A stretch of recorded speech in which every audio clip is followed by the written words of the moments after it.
There's a moment in every researcher's journey when the chaos ends. Everything suddenly snaps into place. The data makes sense, the argument tightens, the code works, it finally all fits. That moment is the reason we do research. I'm Professor David Stuckler, and I've published over 300 peer-reviewed papers in international journals and coached and mentored countless others to do the same. And what I've learned is that the scientific enterprise is all about this: taming chaos. Every research project, every research paper starts from a messy place.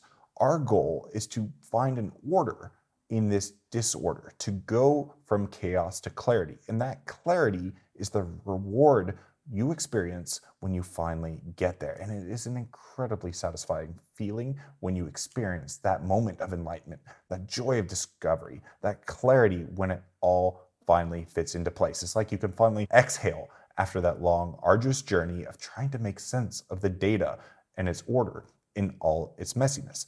Every researcher experiences this arc, whether you're in the humanities on one side or physics and the hard sciences on the others. And today I want to talk about a 3-step framework that I found that can help you experience this click, this moment of enlightenment when it all snaps into place faster. And this really came out of one of the workshops we did this week with researchers in our inner circle. This is an elite mentorship program. If you're interested in being a part of that, click the link below. But I was working with a doctor, cosmetic surgeon, who was lost in the weeds, lost in the trees, and losing sight of the big picture and the research question until we finally followed these 3 steps and it snapped. And as you can see in the quote from her, it was as though she could see the whole paper now for the first time. And it all finally fit. It's just a deeply satisfying moment that vicariously I get to experience again and again through working with and collaborating with several of our researchers. So let's dive in so you can see how you can get this kind of click into place moment yourself.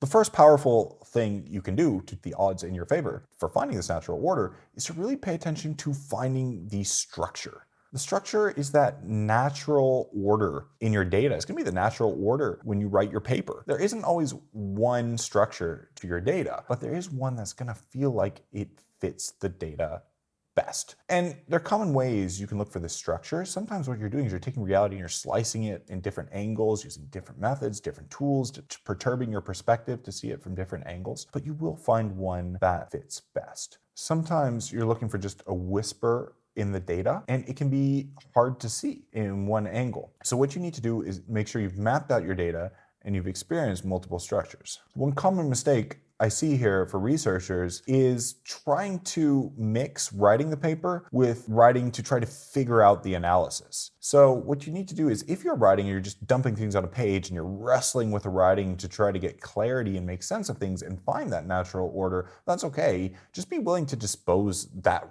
writing and understand you're doing that for a different purpose.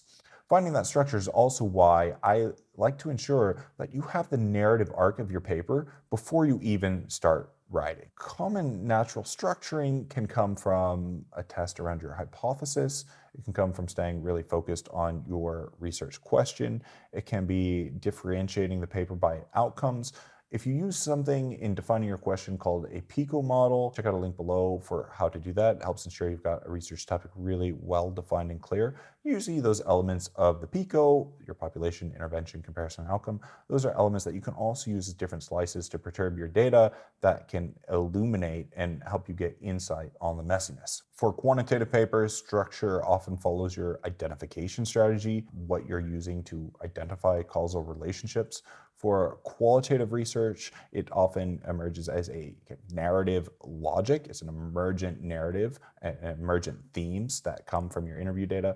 For our literature reviews, structure is often going to follow a conceptual map.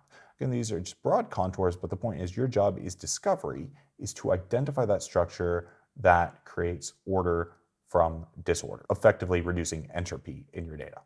Step 2, this is ruthless. I want you to stay focused on your research question.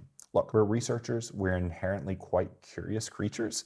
It's very easy to go down a rabbit hole, or like squirrels chasing that acorn over there and then over there and then over there. But you want your structure and your research answers to your questions to look more like a straight line by the end of it. Sure, you might have followed a spaghetti path to find it, but that's not how you want to proceed afterwards. So out of that spaghetti path, you need to get to linearity and you need to get to clarity. One way to do this, again, is to stay ruthlessly focused on your research question. So ask yourself, is this analysis I'm doing right now relevant to my research question? If so, look, it can be great to stoke creativity and lead to other papers, but it might not get you the answer for this question. Yes, there is an advantage to playing with your data, again, but really better practice is not what some researchers do, is they kind of play around, fiddle with some numbers and statistics, and then find something interesting. So you really, as good scientists, want to stick with your a priori research question and stick ruthlessly. It's not good scientific practice to just start fiddling around with numbers to find something, say, in quantitative work that's significant and then write a story around that. That's not reproducible, and it's just going to produce a bunch of junk and noise in the literature.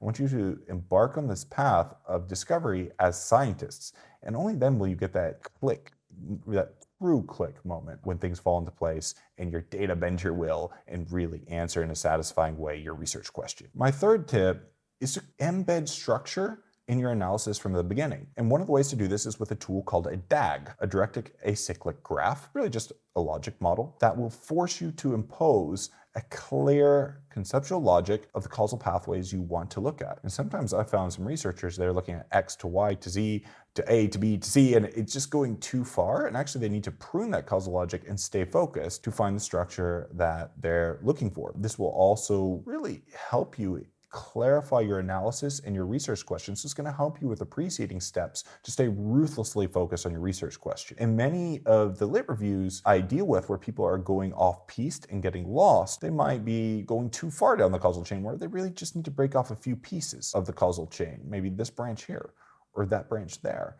And that forms the basis of different sections and helps them create conceptual flow. And once you get that structure in place, insights just kind of brew out of that disorder to the surface that you can find. Again, it's deeply satisfying. So just bear in mind, creating these DAGs for yourself, I encourage every researcher to do this, no matter what your field is in. It's not just a causal identification tool, it's a clarity tool. So look, no single element here alone is really gonna help that magic happen for it all to click into place, but finding the structure, keeping focused, and containing your project make that magic more likely to happen and happen faster. So that click, that joy, that order in your data can finally emerge. Suddenly, everything feels light and not heavy, and it just all fits. If you're interested in getting to that click moment faster, click the link below, set up a no pressure one-to-one call with myself or a member of our team, and let's see if we're a good fit to work together. For now, you're not going to want to miss this video on some of our best publishing strategy tips and tactics.